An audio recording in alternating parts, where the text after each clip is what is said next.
are live on AAU TV, and welcome to AAU Talks this morning. And this morning we have in the studio two wonderful guests, and we are going to discuss issues concerning technical and vocational education in Africa.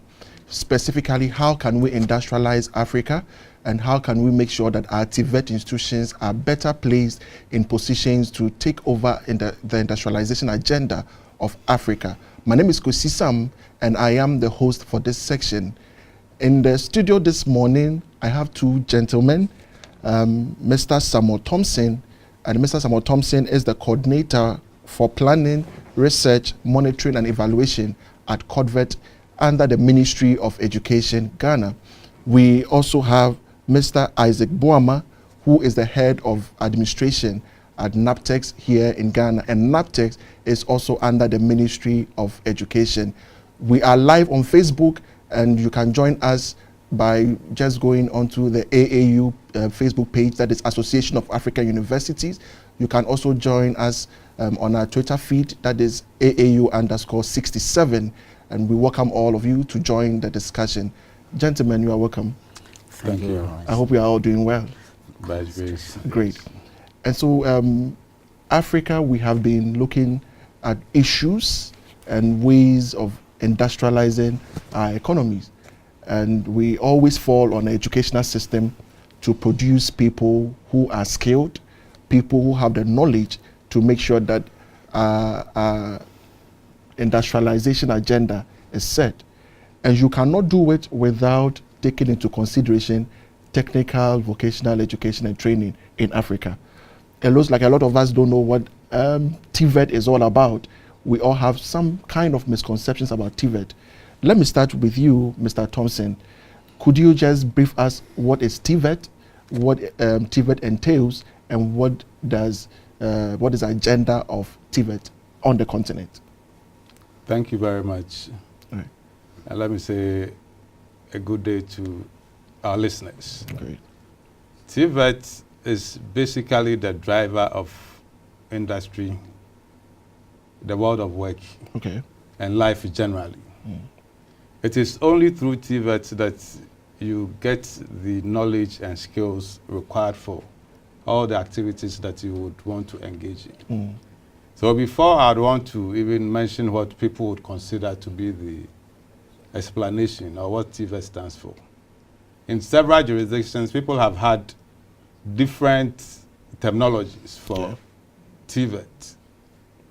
By its function, people would want to call it occupational education. Okay. Some would call it professional education. Some would call it vocational education and training.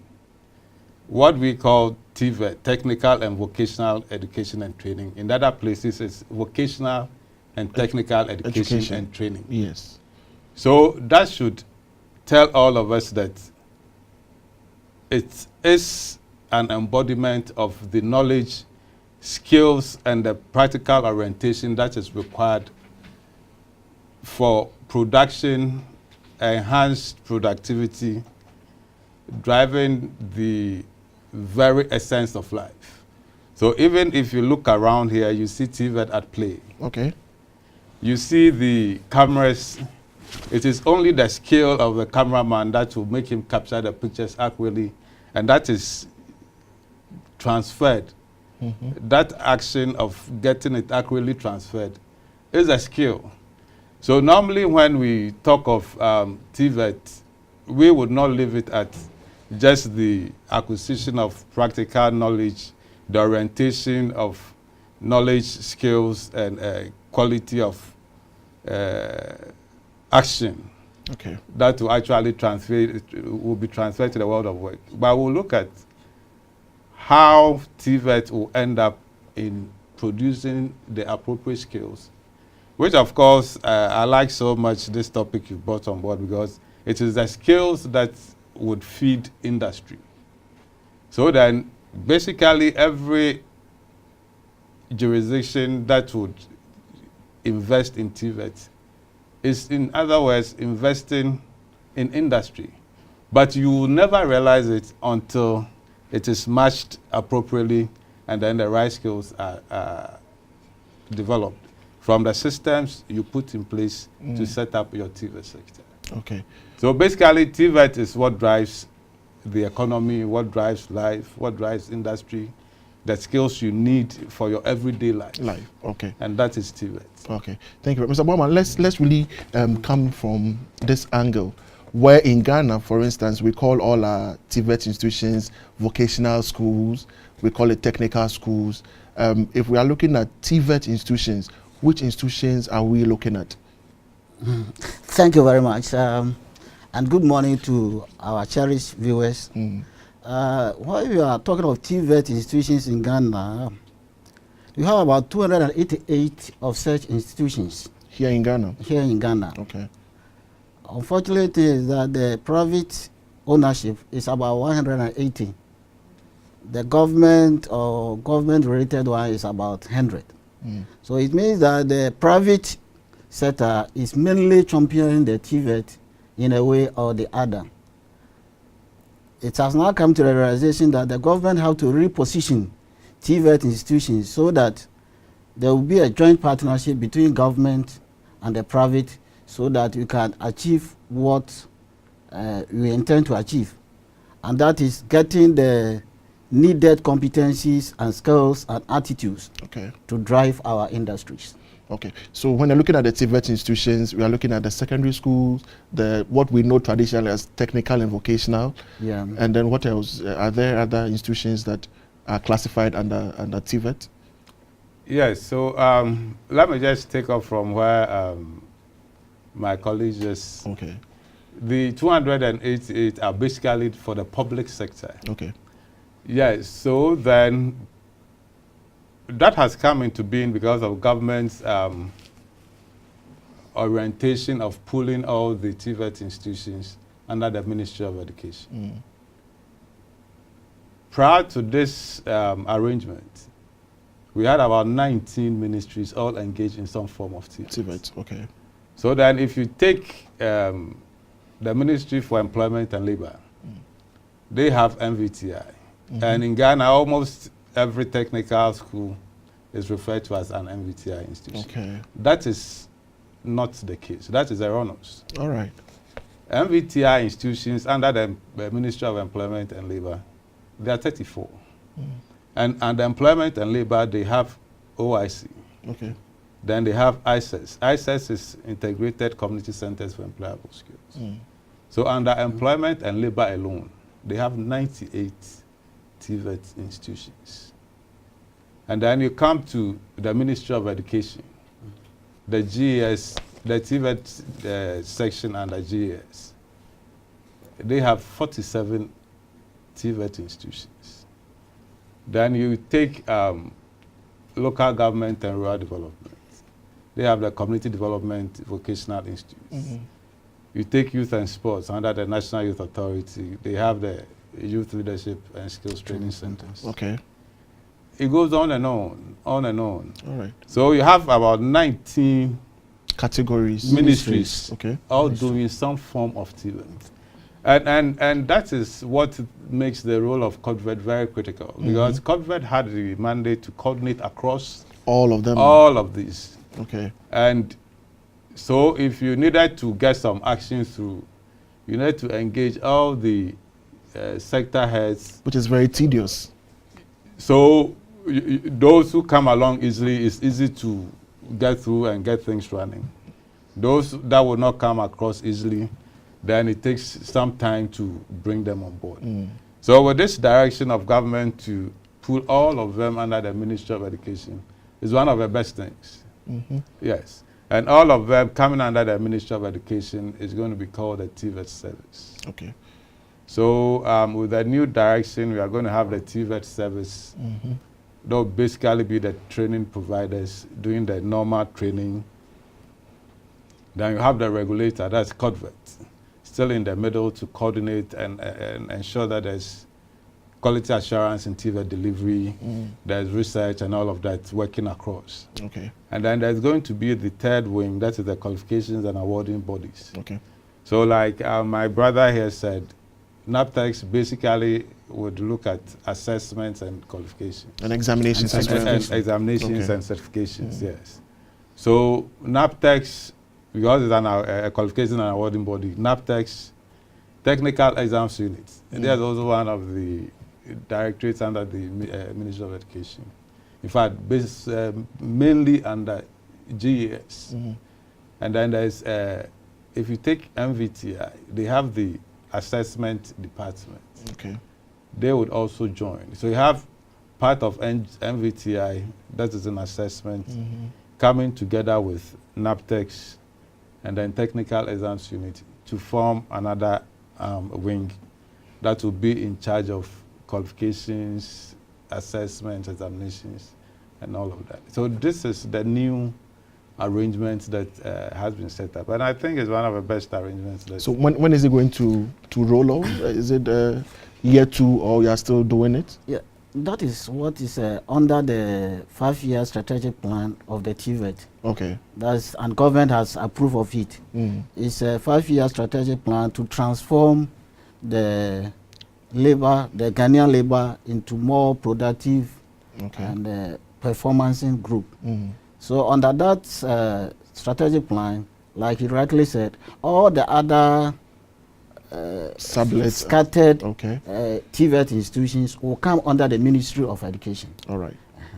So, and then when that comes, then the ministry can have absolute control over all the institutions in the country. When is it starting? Yeah, so it has started. Let me say it has started. Great. Because all the ministries are aware. There've been a lot of consultations going on. In fact, cabinet approval was gotten on end last year, 2017. Okay. And we are it's currently working on the legal documents. So there are going to be 3 documents, which is currently at the Attorney General's office. We've had about 4 or 5 consultations already. But you need to get all stakeholders on board so that it's ironed out properly. So the draft is for the Attorney General's department, and that is the TVET service bill. That one is in motion. Okay. Then the COTVET Amendment Act, because with the mandate that COTVET would be having, there would be some changes in the composition of its board. Okay. Previously it was 15, now it's going to move up to about 23. Okay. The reason being that with the TVET service and other entities coming on board, it would require their representation on the board so that they can adequately inform the board as to what affects each of the sectors that would have a role to play.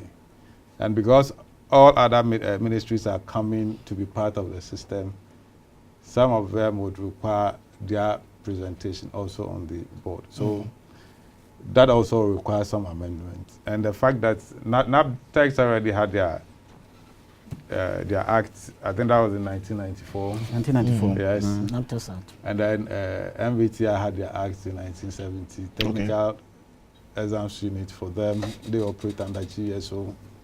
They run under the umbrella of the ministry already. All of them coming together would require a new bill. So that bill is also at the Attorney General's department. Yeah, so it has begun. But once the cabinet approval is gotten and the processes have started, we just need to make sure that everybody is fine.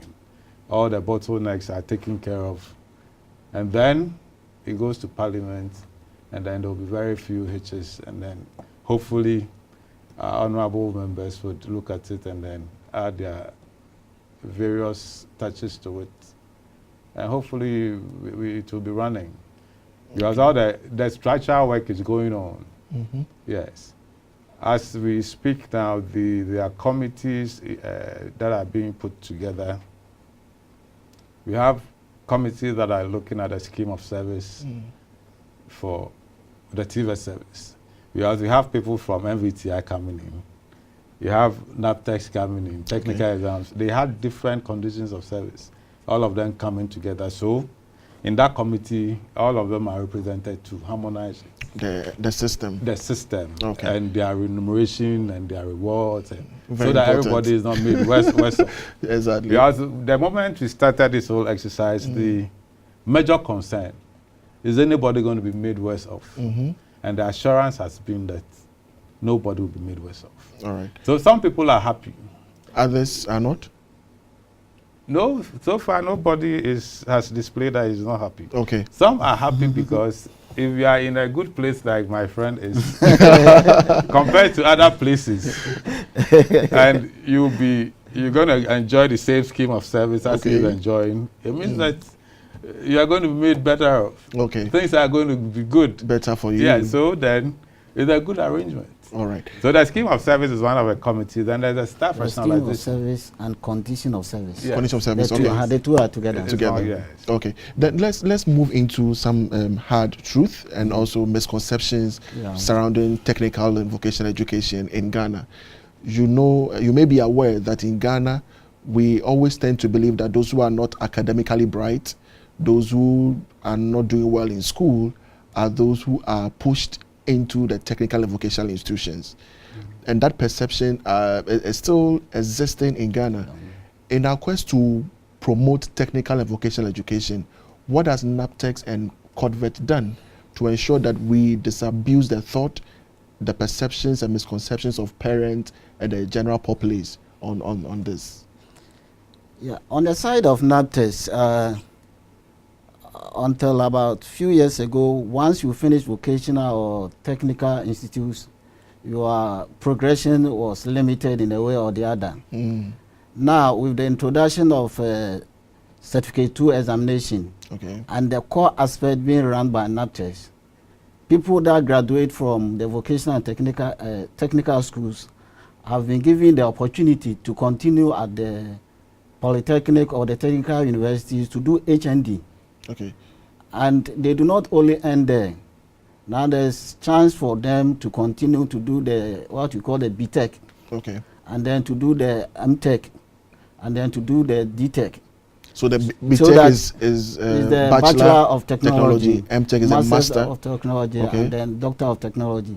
In Ghana?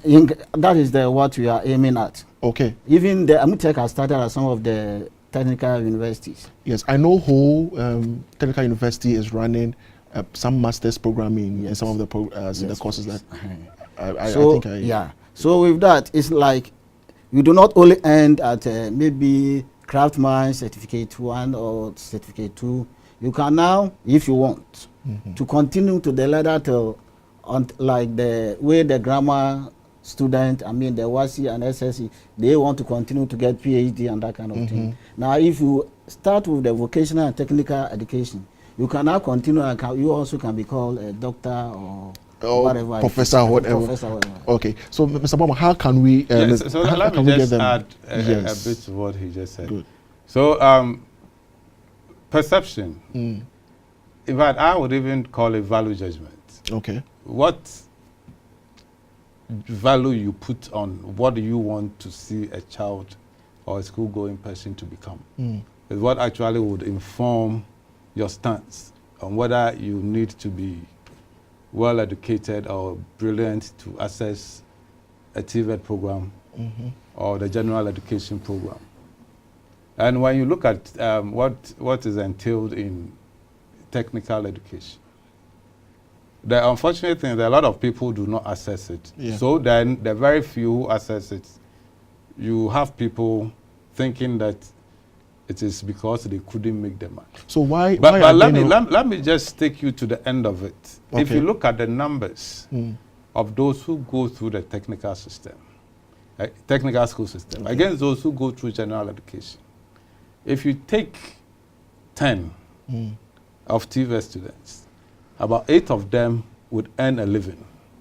If you take 10 of those in general education, if they did not pursue the top programs, all the 10 will not earn a living.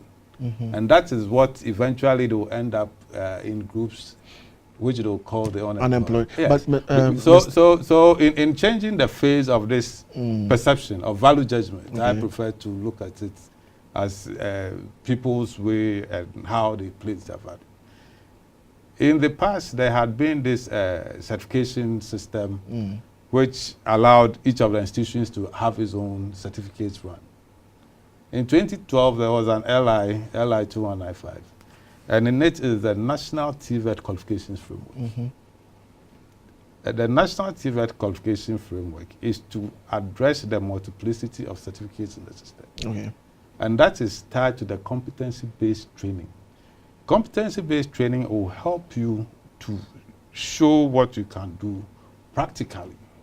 So, for example, if you want a job in an automobile company, they would just put an engine down, ask you to dismantle and assemble it, start it, and if it works, you get a job.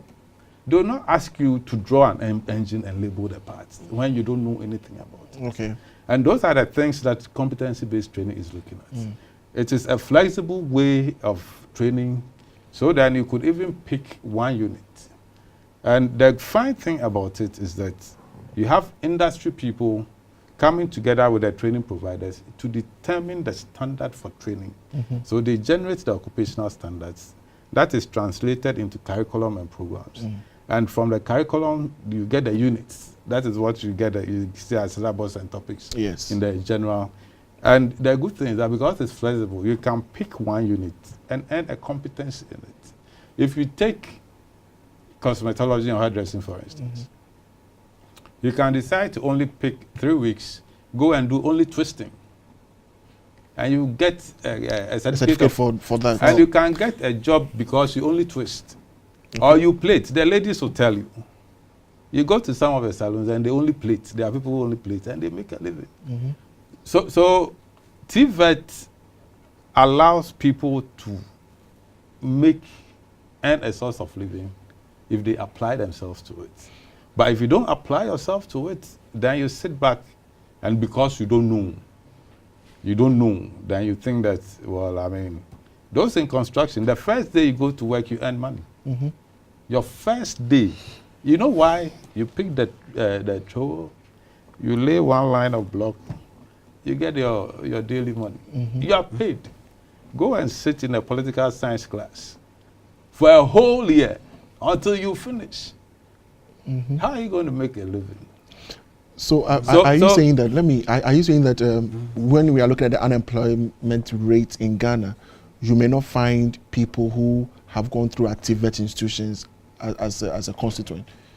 Yes. So then, if you went to a TVET institution and you are not employed, then it is your own problem. Is it a student's problem?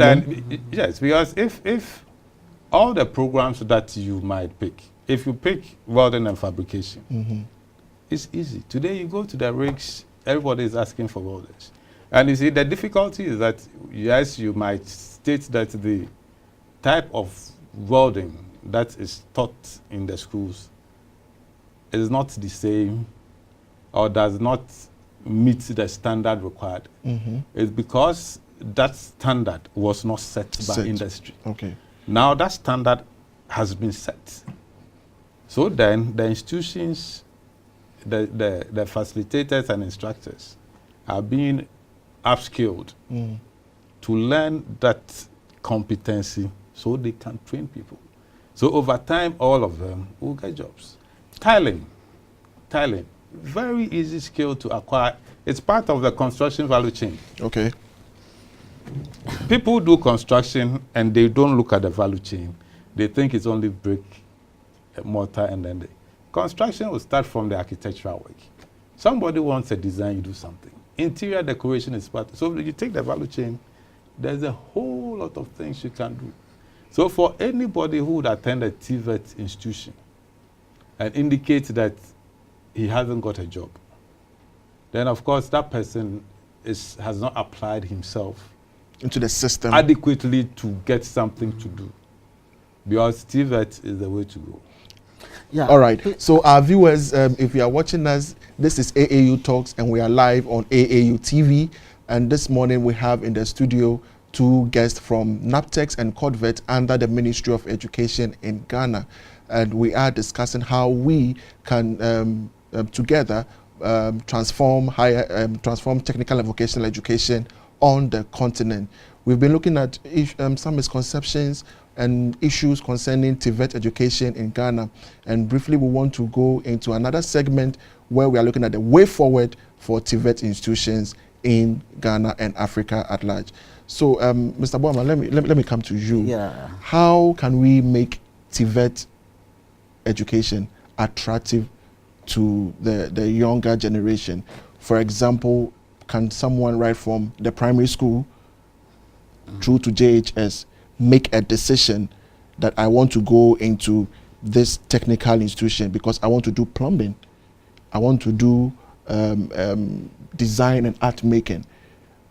Can we package our institutions very well to our younger generation? Thank you very much. I think I was going to add something about this poor perception about TVET institutions. Yes. And I'll carry out from there. That perception is generally true, and it needs to be worked on.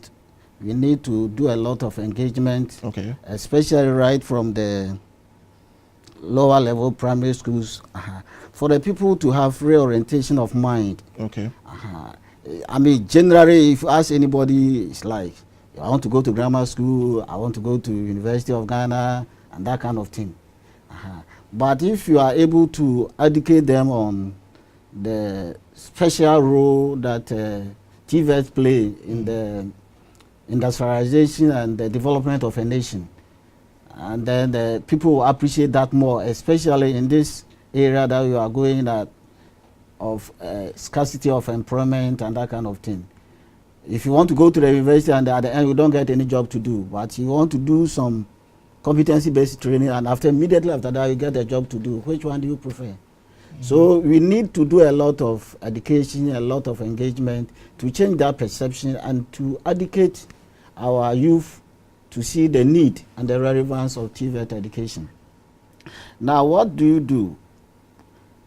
There are a lot of ways that are going on this term to reposition the TVET. I know there is one being done by Western Regional Coastal Foundation.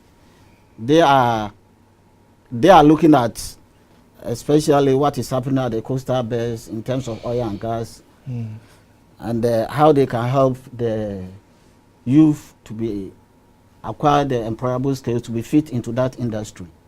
And that's the beginning. They say they will also extend that kind of thing. So those kind of engagement is the way to help our youth to reposition themselves for this kind of opportunity that is availing for them. So in addition to that, even the government has agreed that whatever sponsorship is given to the grammar secondary school, is also awarding the same thing to those in the technical and vocational schools.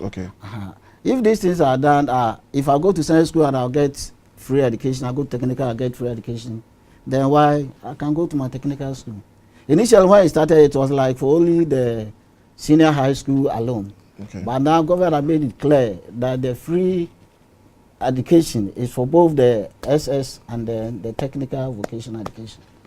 So those are the things that I think that you can do to whip up the interest of the youth in getting into the TVET institutions.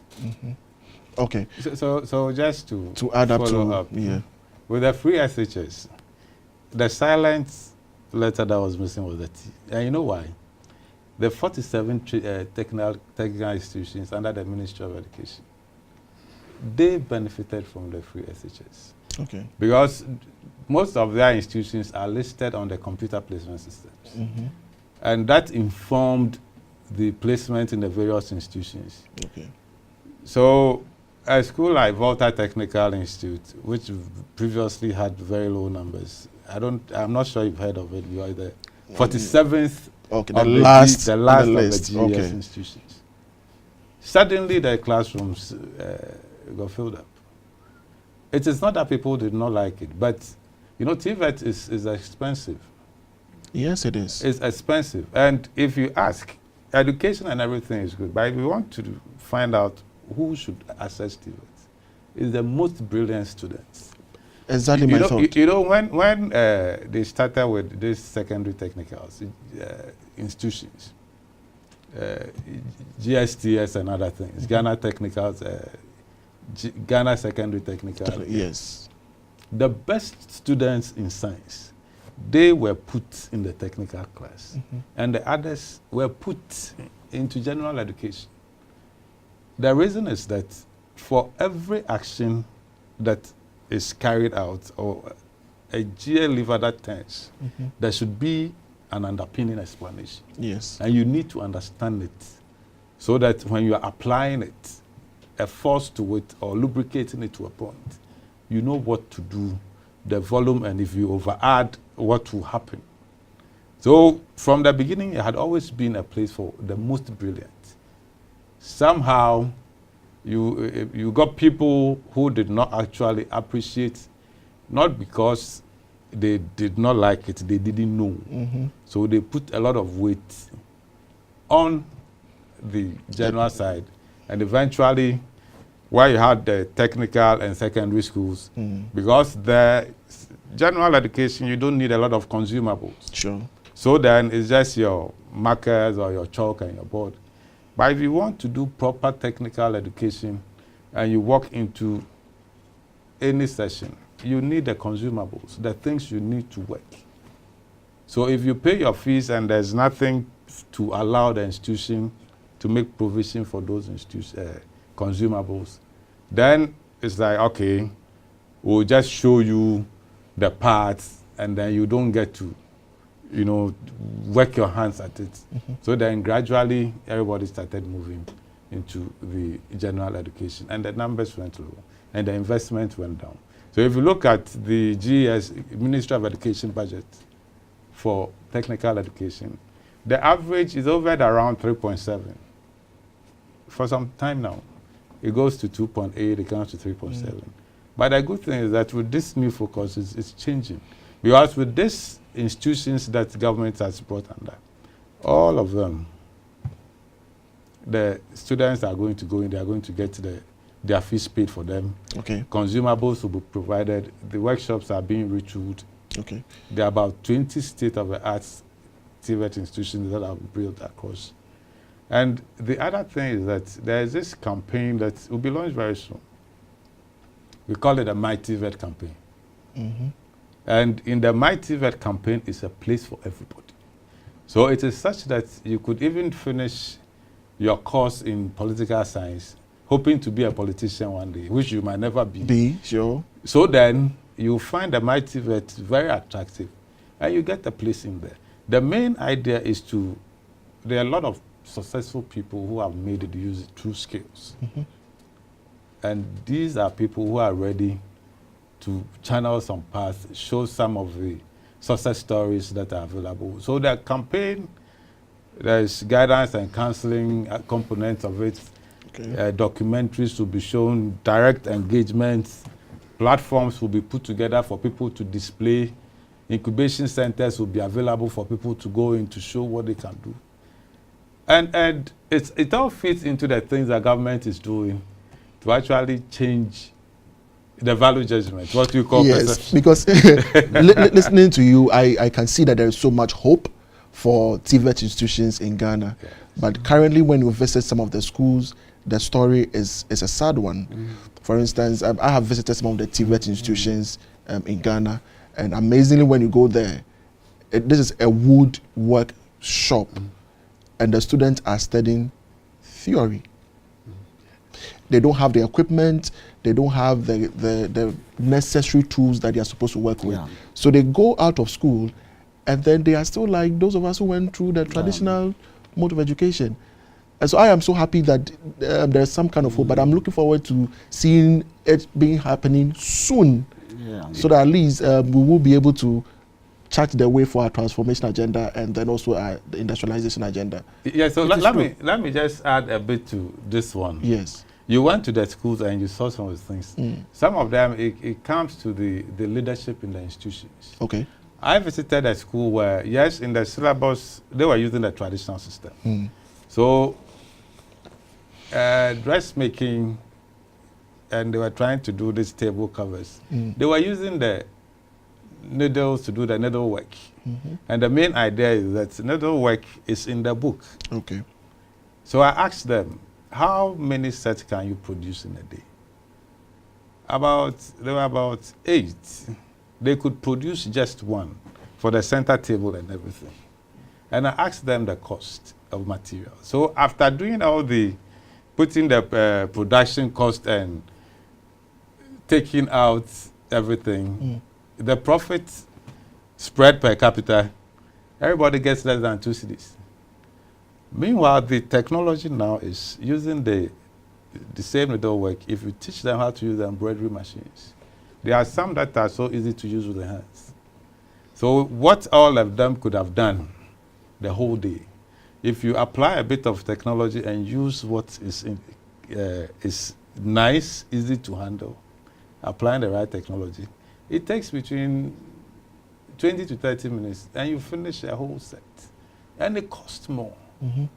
In one institution, the leaders were ready to go for the machine and add it to what they is in the book. Okay. Because the book at the time it was written did not know that a machine like that would come.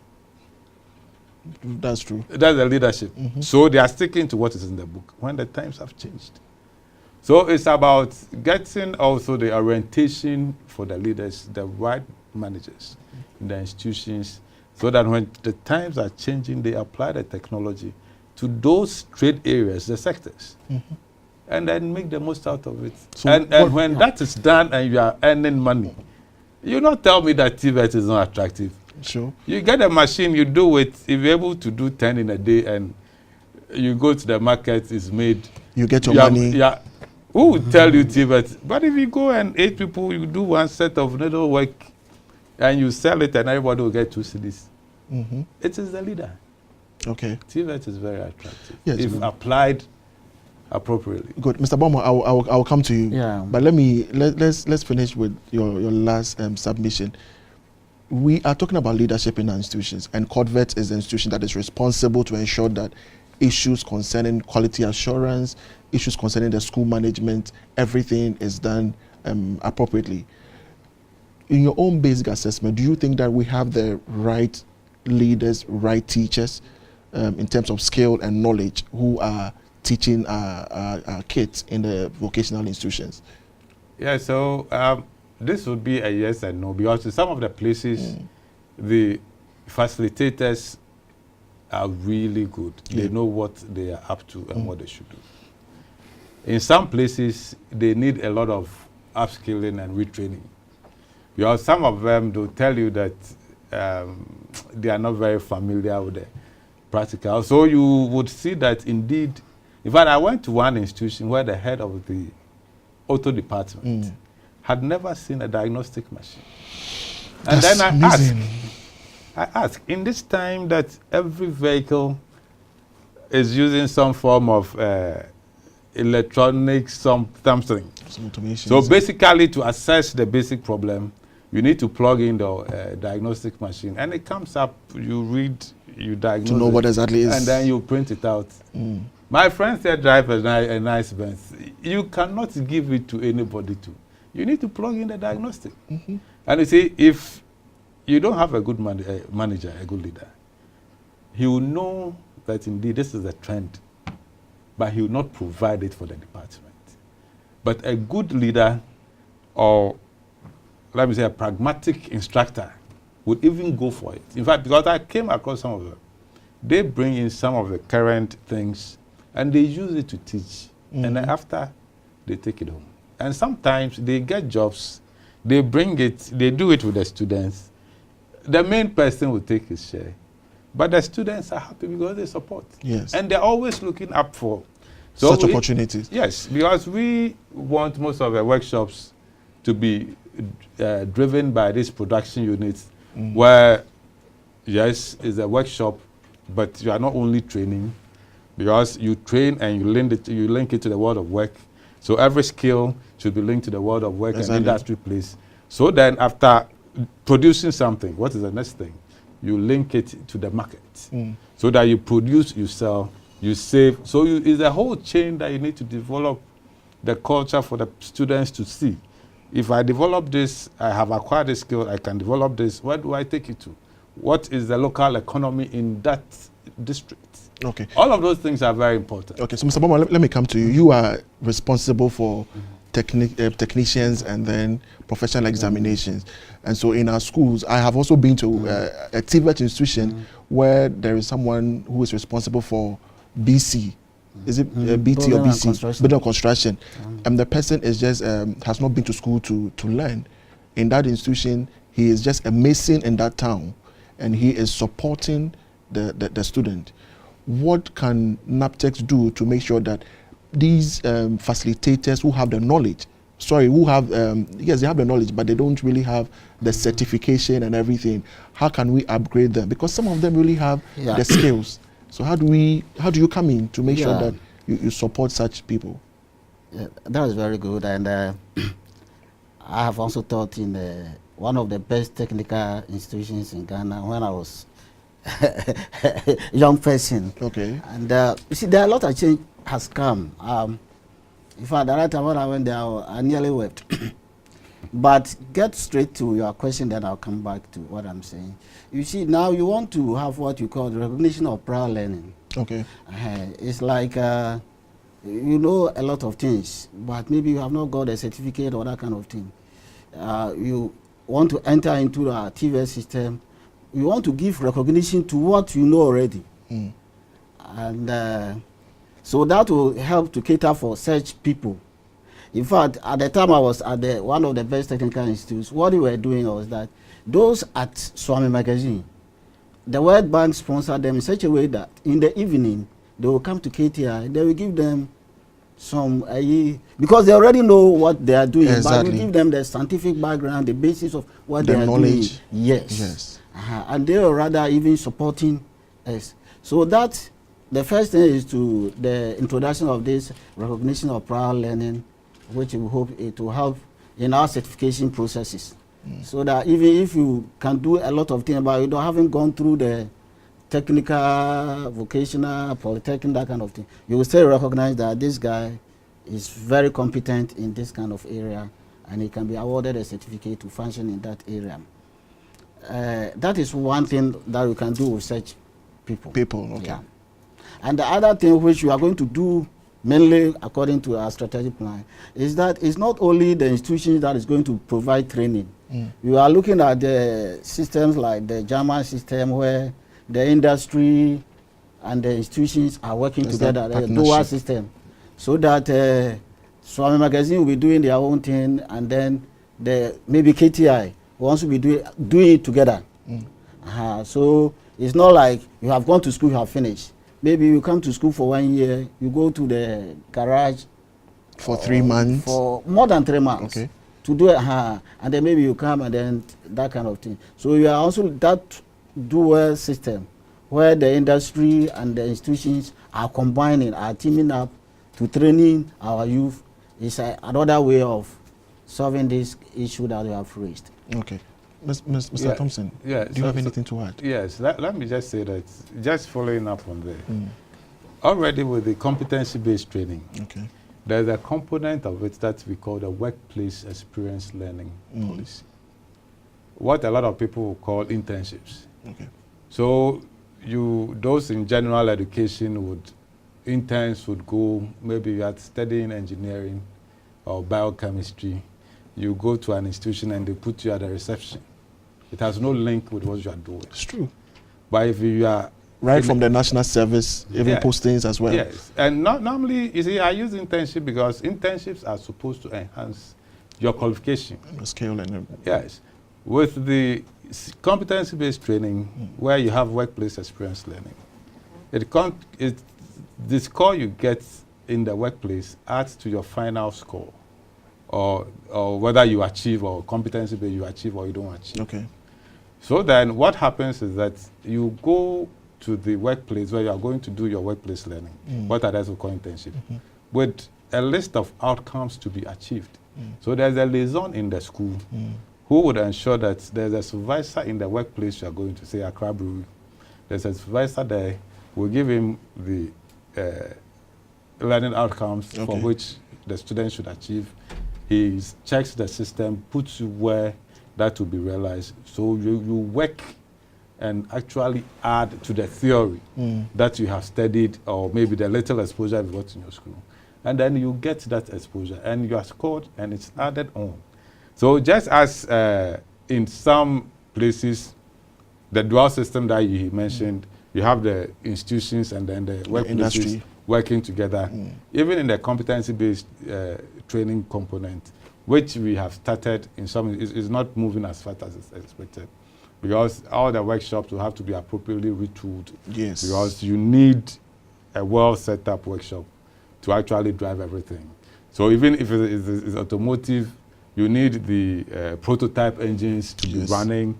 You might need simulators to show what indeed, if you press this push button, this is what happens. You know, all of those things. If you go to places like Kenya, they have the, in fact, it will come to Ghana very soon, the smart classrooms. Yes. It's a concept that we have piloted. I'm sure you were at the workshop that we did not too long ago. So all of those things are coming in. And you see, just even with the informal sector, we've done a lot of the formal sector. COTVET currently has a program we call the Ghana TVET for Archer project. So we support the program, support the various masters and the apprentices. After you have done the normal practical work and workshop stuff, you are linked to one of the formal institutions to engage and get some theory. So it is from the formal sector, you are in the institution, you go to the workplace. But in the informal sector, where already is a workplace, because that is where you produce and sell, there's a link for you to go to the formal system. And then because it's difficult to pay, the voucher system pays for the training.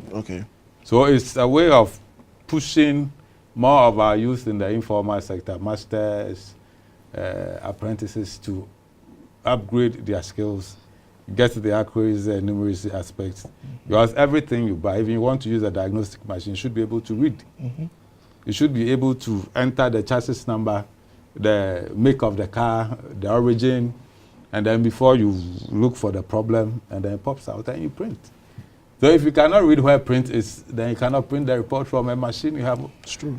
Yeah, so we need to add that component of it, and that is what we are doing. So there are a lot of things that are going on. I think there are a lot of things happening that people are not aware of. And listening to you, it is in the pipeline. We are here to roll them out. And I think we need to follow up on this discussion, especially with COTVET and the NABPTEX, to really know what you are doing, and then how we can support as the populace. But let me... That's a very good point. And I think that you need a lot of stakeholders involvement and engagement. Exactly. For example, all these things that is in the 5-year strategic plan, I mean, the key stakeholders must be aware. And I'm glad that the ministry is now putting up or sharpening up the communication wings of all the agencies under the ministry. That's excellent. About 2 weeks ago, there was a workshop how to develop a strategy. And surprisingly enough, I think the week after, Presbyterian Training College was complaining that their institution is being upgraded to tertiary, but they were not informed. So the reforming of the communication units under the ministry is very timely to be able to communicate some of these ideas to the populace. Because you might have a very nice things in if the you don't sell book, it, people don't know. If you don't sell it, people will not know. And people will not even appreciate it. I mean, it's true. I have taught in technical school before. People don't even appreciate it, even up to now. So we need to do a lot more education and engagement. I think when you're able to educate people and then share these visions with people, I'm sure the industry players will automatically come to you and partner with you. The banking sector, the manufacturing industries, and the rest will definitely come to you. I think they are there, they don't know what is happening, and that is why they are also not supporting.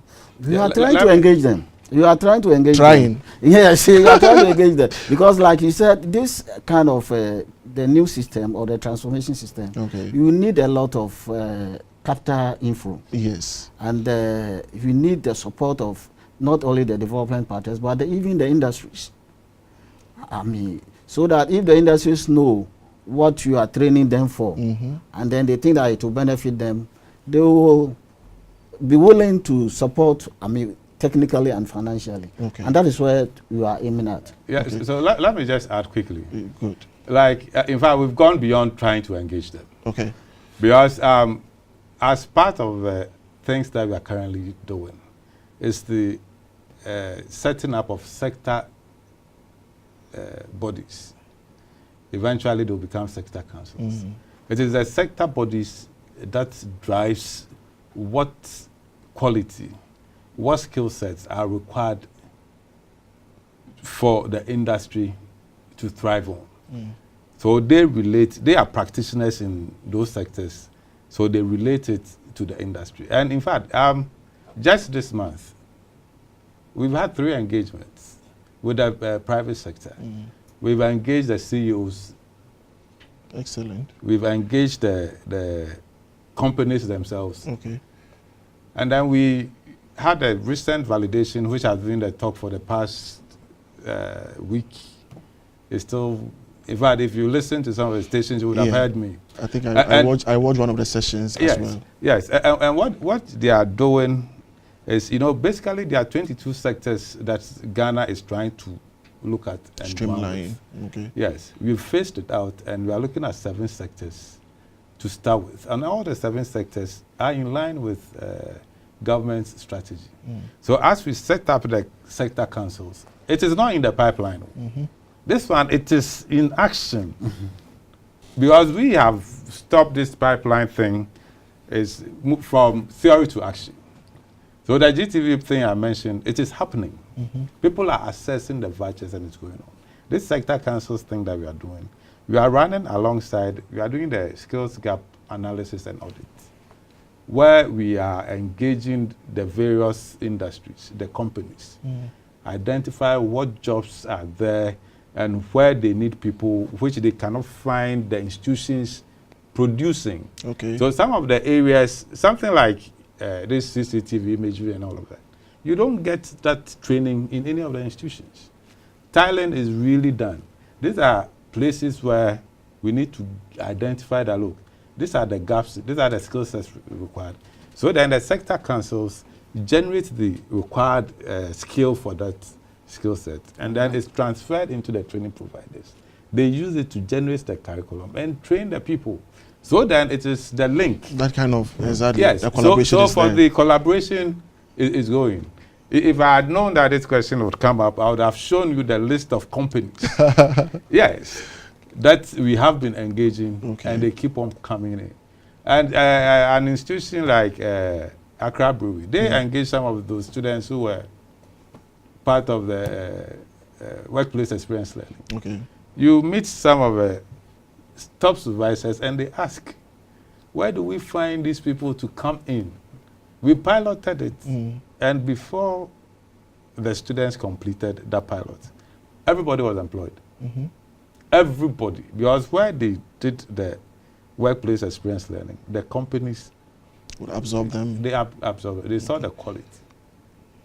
You understand? We piloted it, and that is how come we need to retool all the workshops, run the competency-based training, full scale, and then you see what TVET can change in our system these days. All right, thank you very much. I think I would take your final words, and then in your final word, we are still looking at how can our TVET institutions contribute to the industrialization agenda of our country. Yeah. You see, we are talking of industrialization. I mean, development of industries on the large scale or mass scale in a country or a given area. When you want to embark on such things, you need people with the needed competencies, the needed skills to be able to feed these industries. And that is where TVET is very critical, to produce the skills and the competencies that are required in these industries. And like you said, the syllabus for the CBT is not only supply driven, as you see somewhere and then you write something, this is what you have to learn. It's a demand driven, and that is what the industries need.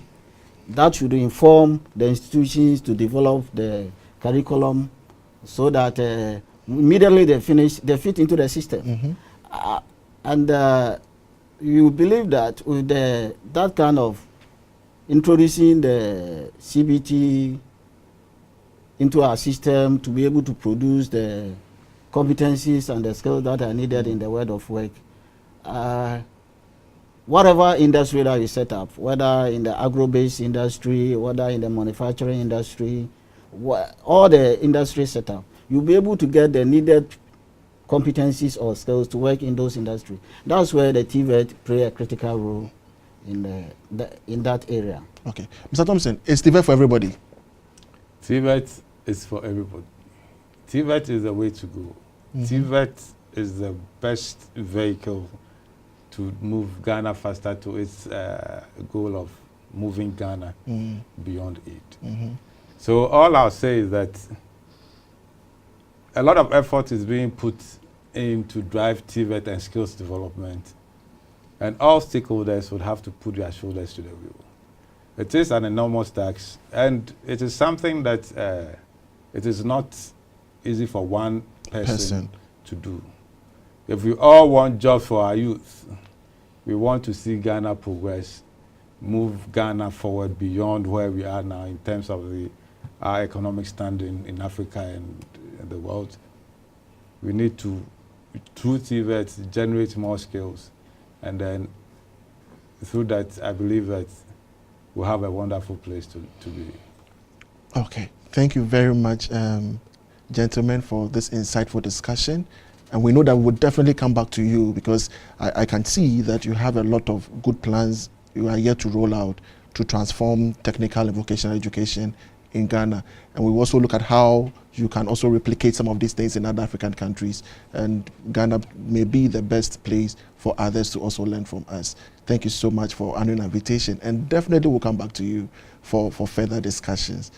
All right, so viewers, I have been discussing issues concerning technical, vocational, and education training in Africa. Specifically, we are looking at how we can transform our economy, how we can industrialize Ghana using our technical and vocational institutions. And we had in the studio Mr. Samuel Thompson from COTVET, and we also had Mr. Boamah, who is also from NABPTEX, and these two gentlemen were our guests this morning, and we've done justice to the topic. We have a lot of packages lined up for you today, especially we are going to run up the African Youth Summit we had yesterday, and that of Tuesday as well.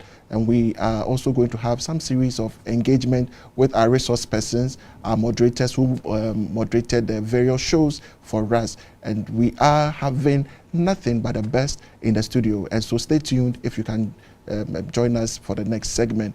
To join us for the next segment, just log on to our AAU Facebook page, that is Association of African Universities, and our shows are live for you.